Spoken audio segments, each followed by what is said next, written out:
What do eggs and grade school memories have to do with creativity? Find out on this month's episode of the PepTalk Creative Corner Podcast as we interview children's book author Becky Thomas.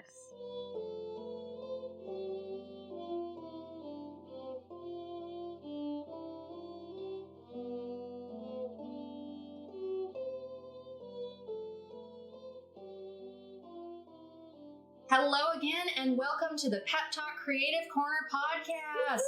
I'm Katie Silverwings. And I'm Allie of Allie D Art. And for this episode, we are joined by wonderful local children's book author, Becky Thomas. Welcome, Becky. Thank you. Thanks for having me. Super excited to be here. Yes. What a pleasure. Seriously. And just a note for our listeners, if you hear any sounds of thunderstorm in the background, it's because when we are recording this, there is one going on outside. It is. I will do my best to clear up the audio, but if you hear any thunder, it's not because we've done something wrong. It is raining cats and dogs, and I want to adopt them all. So, Becky, we're going to start you off with our first question. Allie, would you like to do that? Yes, I would love to. So, just as an introduction, Becky is a very dear friend of mine from our church. We go to the Refuge Church out in Lakeland. That's where we met. And basically, Becky does what I dream of doing. Her children's books, I'm going to let her tell you about it, but her books are just so delightful, so uplifting, so inspiring, and just charming. I think that's how I describe it, is charming. So I'm really excited to talk to you today. Well, thank you. So excited. We're going to start with our first question. And so it's kind of a basic question we like to start with. How did you get started in children's books? Well, that is a great question. Many times I talk to authors and they say, oh, I've always had a dream of writing. That really was never in the back of my head. I'm actually a teacher, so I'm in education. I teach young children, elementary, preschool. I have done middle school. That was interesting. But no, I've just loved kids. And I never really had this thought, oh, one day I'm going to be a children's author. It wasn't until we got chickens, and that might be part of the story or next question, of all of a sudden having this deep desire to want to write a story based on my little bossy rooster, how all that began. So then the more stories came from that initial book. And so it was never this desire of, oh, I'm going to be a writer one day. It just kind of came to be. And then when I had the idea, I told one person, I think I'm going to write a story about my rooster. And then I told a second person, then I told a third person. Yep. And I'm one of these type of people that if I tell you I'm going to do something, I'm going to do it. And then I went, oh, great. What have I done? Now I've got to follow through, right? I totally relate to that. Like the book that I'm writing, I have made the mistake of telling people about it. And now they're asking, how's it coming? How's it coming? I'm like, I don't know. Yes, she's made the wonderful mistake of telling me and Dr. Hinton about it. So that is part of our after podcast ritual is asking about Wendell. But going back to your rooster, would you like to tell our audience about the wonderful children's book that Dr. Hinton and I first met you over at the Christian Writers Conference here in Memphis a couple years ago that has this amazing table with plush roosters and this awesome children's book about Roscoe the rooster? Real quick, I have to just brag on Becky's displays at these conferences.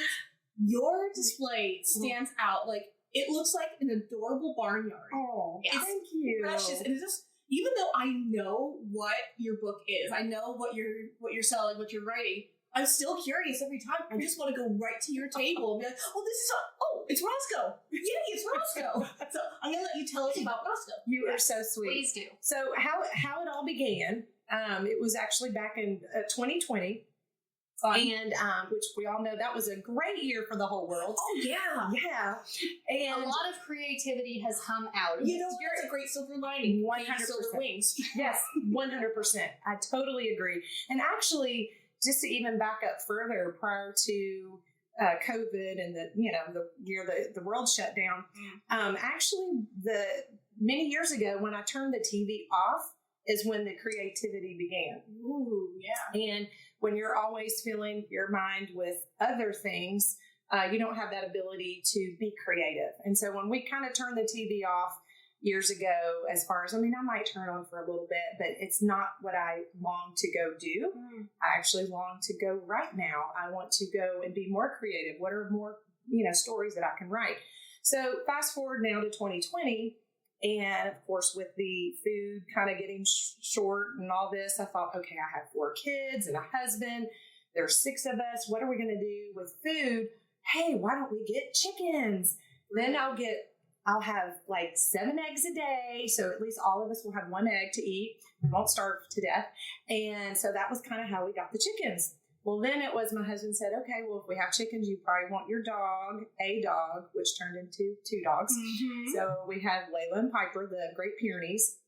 So all that to say, we named them all. Come to find out, one of the hens, the 7 that we had, started to crow. That turned into Roscoe. And I'd never dreamed of having a rooster. So Roscoe was really sweet in the beginning. He let me hold him. He was so nice. And then he turned bossy. Oh, dear. And every time, even still to this day, I go out to the coop, I have to have a stick because I'm like, be nice, be kind, be nice. And I literally say that because I'm an elementary education teacher and it just comes right out naturally. And so that's really what inspired the story of you need to be kind and treat others the way you want to be treated. And I thought, oh, okay, I have an idea. This is crazy. And that's when I told the 1 person, the 2 person, the 2nd or 3rd person. And I was like, okay, I got to write a book now about treating others the way you want to be treated. And then after that started writing, then I thought he needs to learn patience.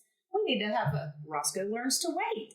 So I was kind of taking virtues, again, being in the classroom and just seeing little things that the children struggle with. And honestly, not even children, but even as us as adults. I still struggle with patience. I still sometimes, I want it about me or whatever.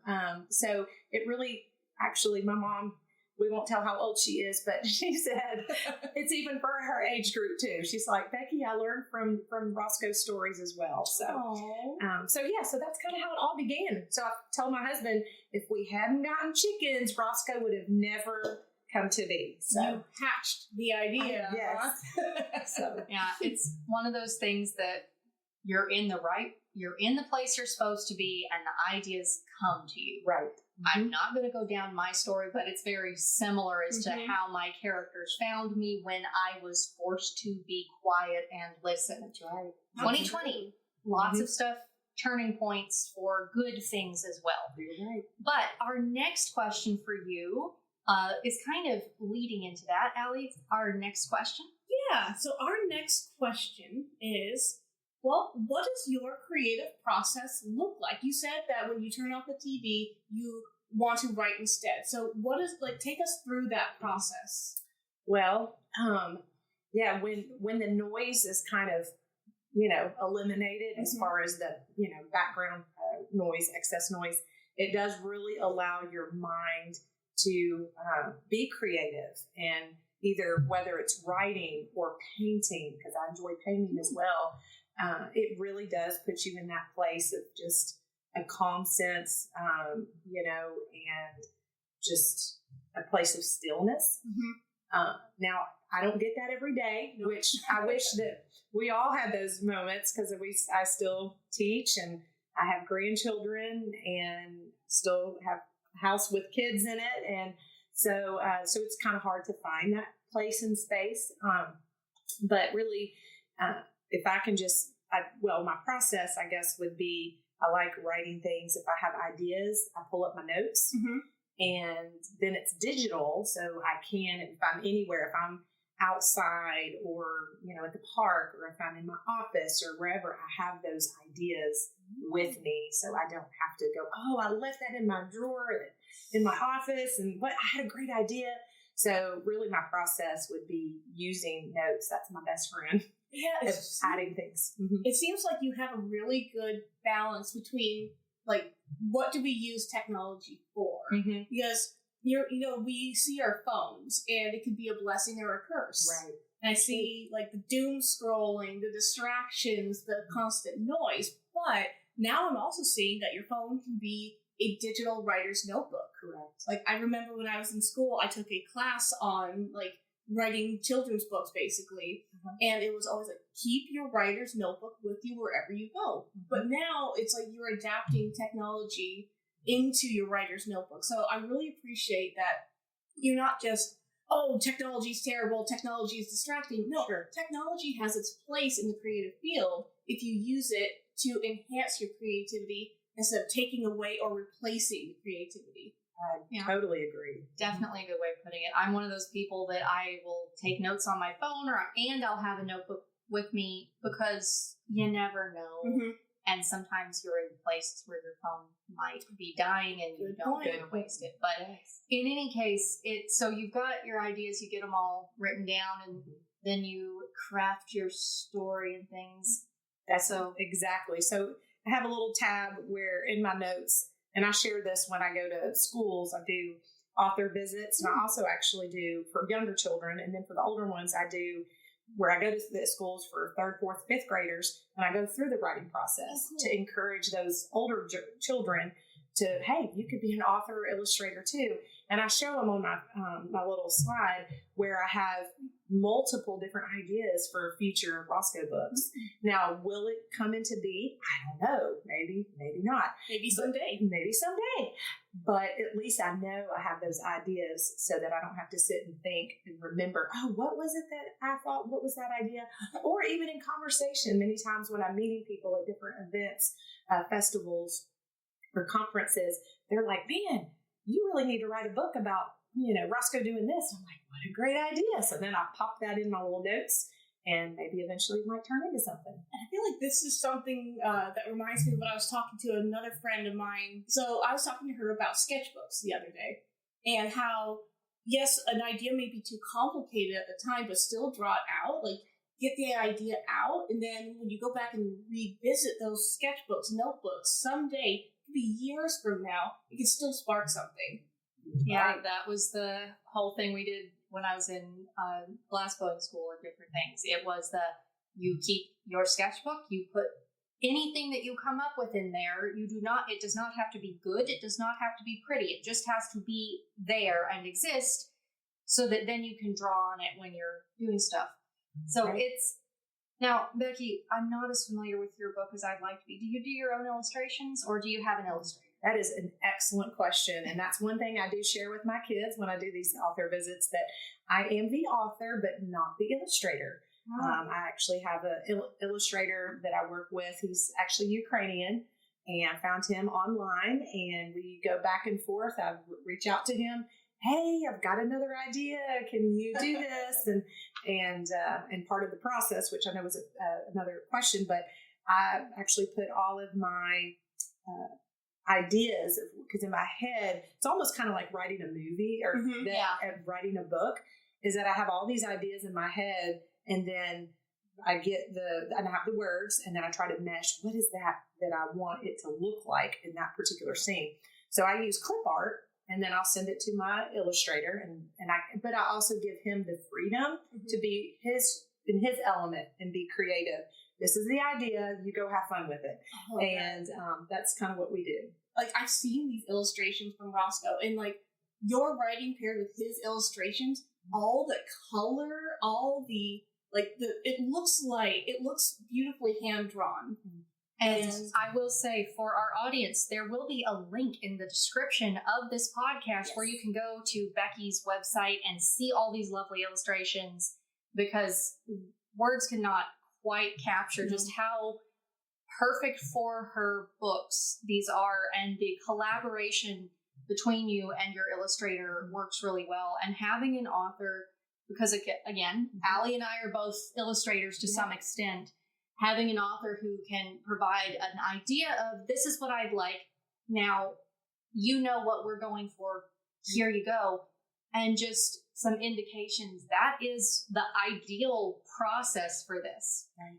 And I think that's a really good way of doing it. And it also goes back to our God-given talents, right? And that, like you mentioned, even in our sweet prayer that y'all didn't get to hear, but Allie had a precious prayer, and that it is so true that God's the one who gives us the gifts. Yes. And when you are using your gifts for His glory, I mean, it's just wonderful. And, I realize I do love art, but I can't do a cover or do illustrations to get to that next level. And so I need to find someone who can and use their gift that God's given them. And the collaboration there is the ideal of what we want, because the children's books that we all grew up with, that we love, that are like Roscoe's story, that made us the people we are, the soul of the artist and the illustrator are evident in that. And I think that's why we've got you on, why we do this podcast, is to highlight the people who are behind these things and to show off the true creative spirit of the humans in this world. So, Allie, I think we're ready for our next question. Yes, we are. So, you briefly talked about your real life rooster, right? Mr. Roscoe himself, in the flesh, in feathers. The flesh and feathers.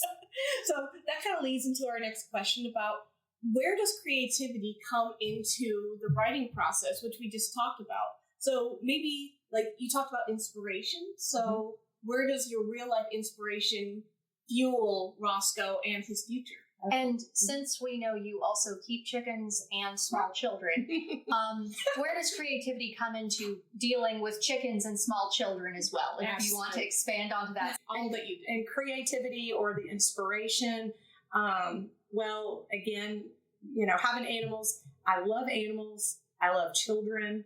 I love people. I love inspiring. I love encouraging people, because I just want to pass the torch on to the next person, to the next generation, and next generation. And, I guess the creativity just kind of comes of, especially with the children, thinking, man, they're going to be our future. And what we teach them now will go with them throughout their life. And it's so important to teach. So my books are virtue-based, taking different virtues, some of the fruits of the Spirit, and then just some things that it's just good to learn, not as a mommy and daddy tell you to do this or you have to do it kind of thing, but it's look at Roscoe. He's, struggling with patience, and his friends are so kind and guide him through his daily shenanigans of being, impatient or being bossy. And so children can really relate to Roscoe without a parent having to be, be nice or be kind. Or you have to tell that to Roscoe, but you don't have to tell that to the kids. Exactly. And social and emotional intelligence are some of the key things we have to learn as children that does not necessarily come into a standard curriculum. That's exactly right. Because you can't give a pen and paper. These are real life experiences. And even, for example, in my first book, Roscoe the Bossy Rooster, the first little scene is a new chicken coming into the yard, and he's telling Chiquita, don't go play with Barbie because her feathers aren't as pretty as mine. And he's telling, I know it was not nice. Oh, Roscoe, be nice. Be nice. That's right. And of course, sweet Chiquita is always this character who has the words of wisdom, very kind and gentle in her response.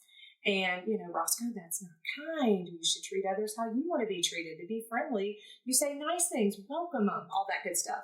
Well, how that little part came to be was I remembered in elementary school, there was a young girl who came to our school, and she was new, didn't know anybody. So I was playing with my little friends, and I said, oh, let's go invite so-and-so to come play with us. And they said, well, if you have her come over and play with us, then you can't play with us anymore. And so I turned to them and said, see ya, bye-bye. And I left to go play with the little girl who didn't know anybody, because I just felt like she needed to feel included and feel like she had a friend. And so that's where inspiration and creativity come from, is also our life experiences, whether it was yesterday, you had an experience, or from 10 years ago or 30 years ago, or we won't continue on down the road of how old I was when that happened in elementary school.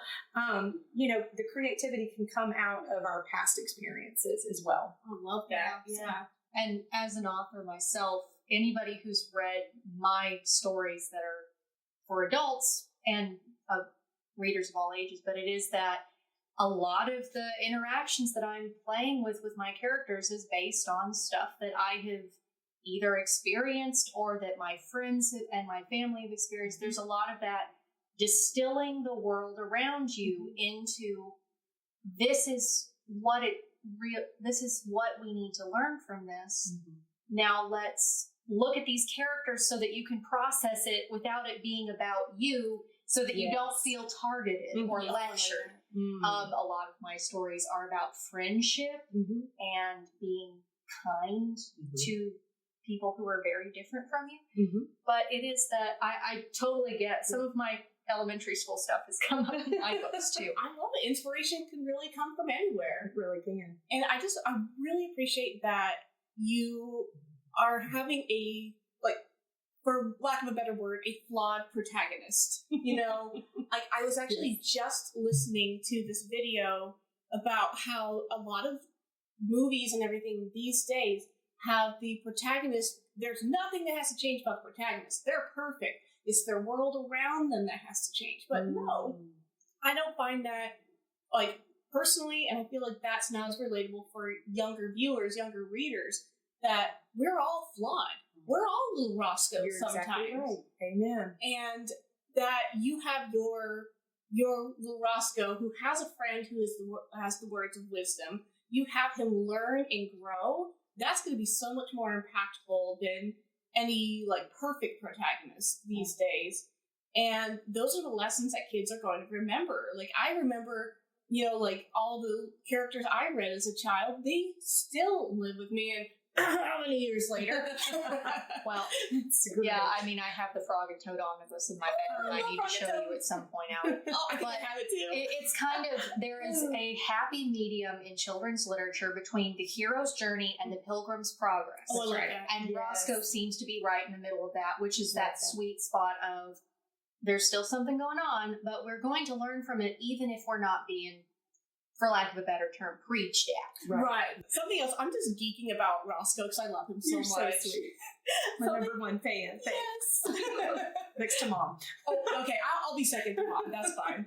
But something I appreciate about Roscoe, and this is something in character development that I see and appreciate as well, is that, yes, he's flawed, but he's still likable. He's, like, I remember some of the movies I watched as a kid where the protagonist was too flawed. He was too unlikable. He had to learn too much. Right. But Roscoe, yes, he's bossy, he's impatient, but we still love him. He still grows. I just think that's so special that, like, if you make your main character too unlikable, then yes, we'll see ourselves in them, but then we'll think, oh, I'm like that. I'm not likable. People are annoyed by me. But then little Roscoe, yeah, he's bossy, but we love him. People around him, chickens around him still love him, and they support his growth. I think that is one of your biggest strengths as a writer.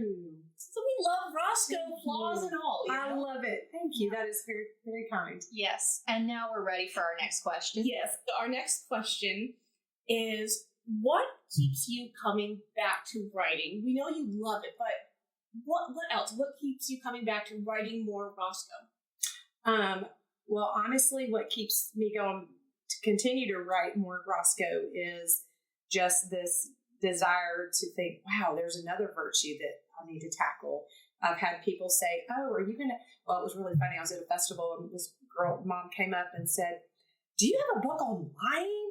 And I was like, oh, I said, I think I should probably write something about Roscoe learns to tell the truth. You don't have to do it the other way. Right. Roscoe learns to tell the truth. So there's so many different other ideas of wanting. And so what inspires me and drives me is these different virtues that I really would love for Roscoe to learn, as well as instilling them in our children.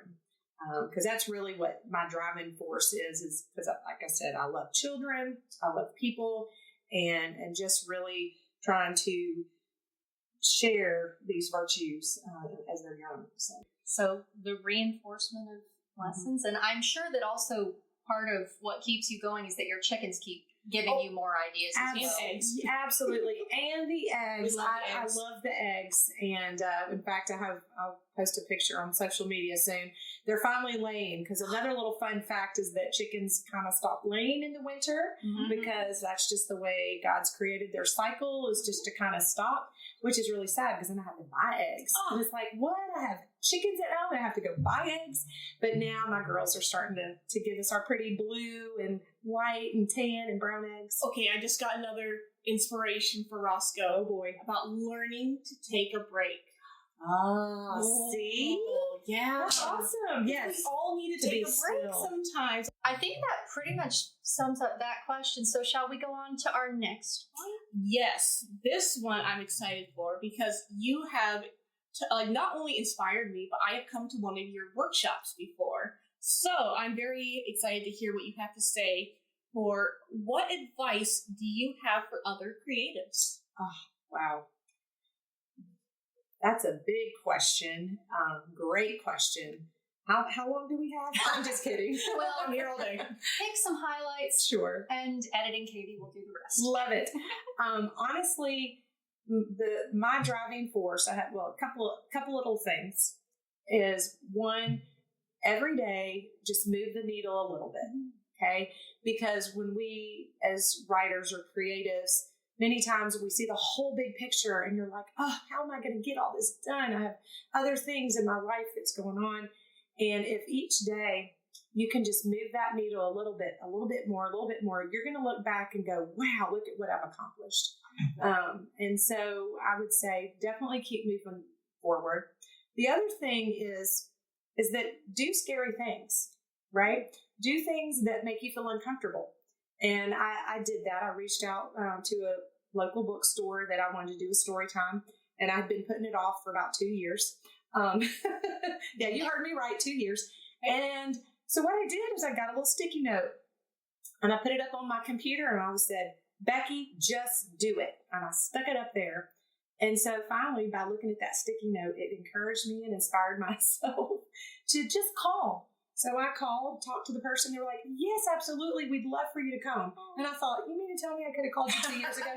So my advice would be just do it. You know, if you have a story to share, if you have, as far as art to draw, whatever, or your beautiful glass work, just get out there and do it for others to enjoy. So that reminds me of, in my family, we have this saying that was like been passed down. I think my grandfather or my grandmother first said it. That is just feel the fear and go for it. You know, we always say that to each other. Feel the fear and go for it. I'm sure it came from another quote somewhere, but I always just think of my family, and whenever I think of that, I'm like, that's my family pushing me on to feel the fear and go for it. But I just think it's so powerful that we really hold ourselves back. We do. You know, and you are your best coach. We always say we're our own worst critic, but we're also our own best coach. So, yeah, so thank you. And really quick, I want to ask you about your workshops, because you are a teacher, right? Yes. So, like, how did the workshops get started? Well, how the workshops got started, I had people just left and right asking me, hey, you've written a book. How do you do that? Or I have a book that's been sitting in my desk drawer for like 10 years. I've never put it out there. And when I started to have more and more people reach out, and then my number was being passed from another person who contacted, hey, I know this friend of a friend.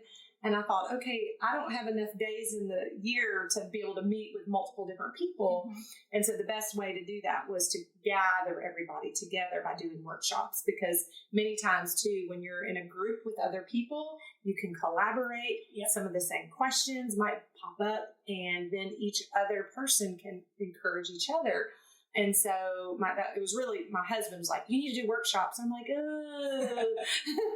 but it is also fun because I get to teach and again, encourage and inspire other people with that. So that's how it all came to be. Oh, I love that. That's a lot like why PepTalk exists, is for that spreading inspiration and helping people. And we may have to collaborate with you at some point on some things with that. Absolutely. But sure. That's going to be a lot of fun. And it's so cool that you get to share that with others and help encourage them, because sometimes you just need to hear from somebody else too. Hey, you can do this. Just do the thing. Right. Just do the thing. Right. Just do. I also remember, because when I went to your workshop, something that really stood out was that I got to see your office. I got to see where the magic happened, and just seeing like your space and your dedication to your book, that you dedicated a room of your house to this. That really inspired me. Like, Aww, wow, she's really putting her heart and soul into her craft. I can do that too. Yeah. And you don't have to write in the chicken coop. No, I There you don't. go. Thank goodness, because it needs to be cleaned. But Well, you know, it's well, raining. there's another book for Roscoe. How let's go. Roscoe has to clean up. Clean up.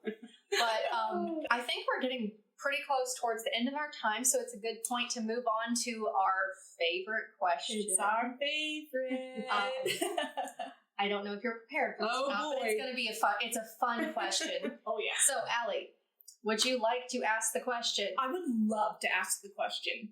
So, we have our little mugs here that have our logo on it with our 2 butter squirrels. As you can see, Allie and I, now that you've got to Yes. talk to us, we are creatures of joy and sparkliness and glitter who chase after shiny things Yes.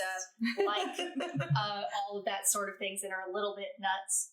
Yes. So we are, for the purposes of the podcast, butter squirrels. Love it. So- Super cute. We want to know, what kind of creative creature are you? Oh, mercy. In the past, we've had everything from a sea lion to a cave troll to a Maybe a Beautiful. flying dolphin. tiger with monarch butterfly wings is Dr. Hinton. Wow. So it can be anything you like. What sort of creative creature are you? Well, what kind of? That is a good, fun question. I have to think about that one.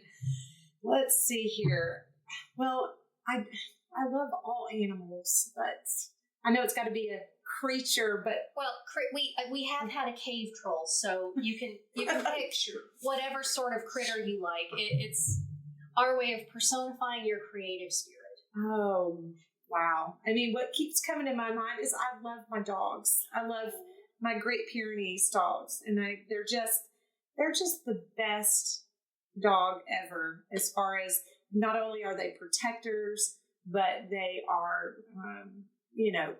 cuddlers. No, Great Pyrenees, I would say, would be, I guess, my animal, because they're loyal, they're protecting, they are just. We could put wings on them too. I don't know if it is. Yeah, So they fly to their little place to protect, because they're super fast. Let me tell you.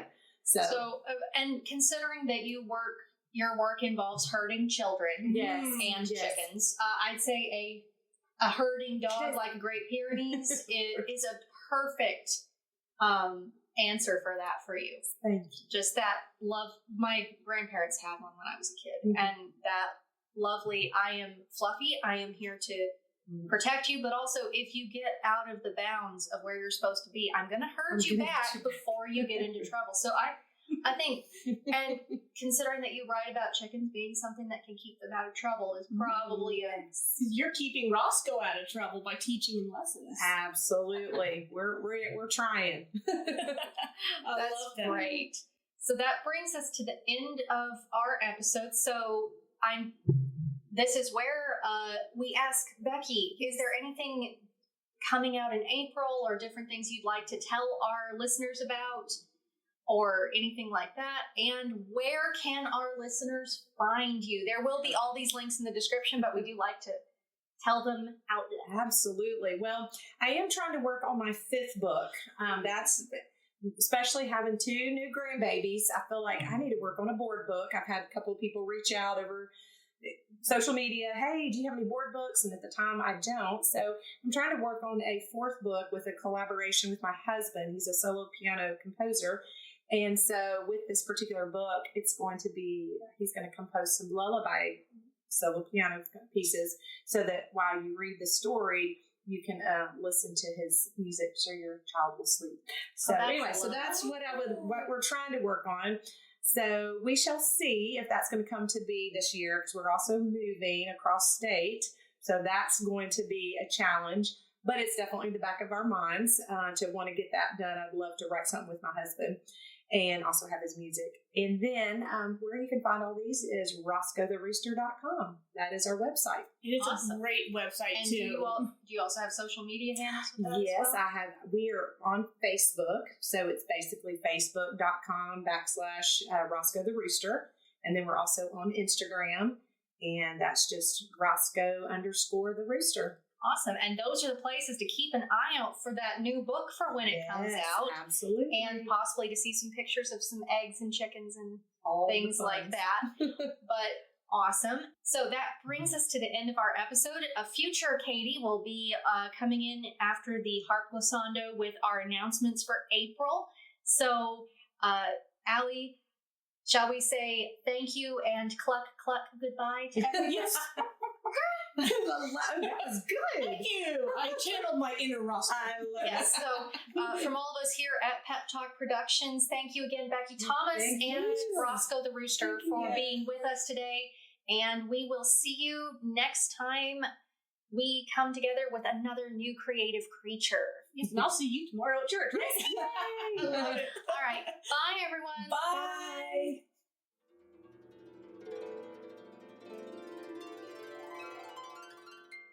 Editing Katie here with your announcements for April 2026 when this episode is debuting. So, Allie will be at the Arlington in April Festival in Arlington, Tennessee on April 25th. She'll also be at TupeloCon on May 2nd and 3rd.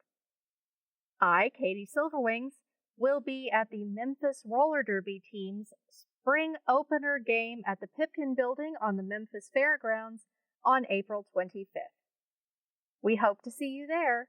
And as always, feel free to join the PepTalk Creative Corner Podcast fan club on our website, www.peptalkcreativecornerpodcast.com, to get updates and other perks regarding the show. We appreciate your support so much, and please do leave us a review, a like, a comment on your podcast listening platform of choice to help us find new listeners. If you have a suggestion for a guest you'd like to hear us interview on the podcast, email staff@peptalkproductionsllc.com with your suggestion. Thank you again for listening, and have a wonderful rest of your month. Stay creative.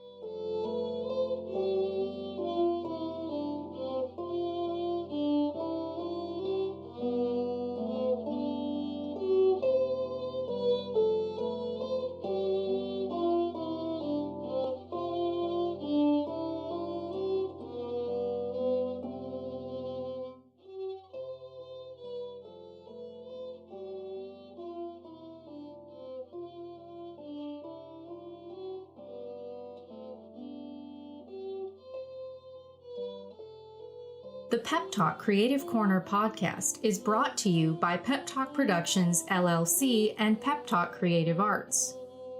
This podcast and all of its content are copyright 2025 PepTalk Productions LLC. This podcast is for informational and entertainment purposes only. The views expressed are solely those of the host and guests and do not necessarily reflect the official policy or position of any other person, agency, company, or organization. PepTalk Productions LLC and the podcast hosts are not responsible for any losses, damages, or liabilities resulting from the use of the information provided in this podcast. Do not rely on this content as medical, legal, or financial advice. Please consult a qualified professional for advice tailored to your specific situation. This episode may contain sponsored content or affiliate links. No AI was used in the creation of the contents of this podcast.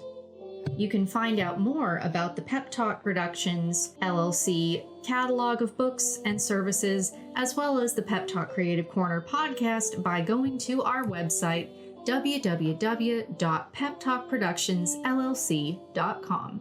Thank you for listening. Okay, Yeah. Pause for a second. Pausing for thunder, and you can pick that point up and say. That was a good one. Yeah. Right? Chiquita. So cute. Okay, as you were saying.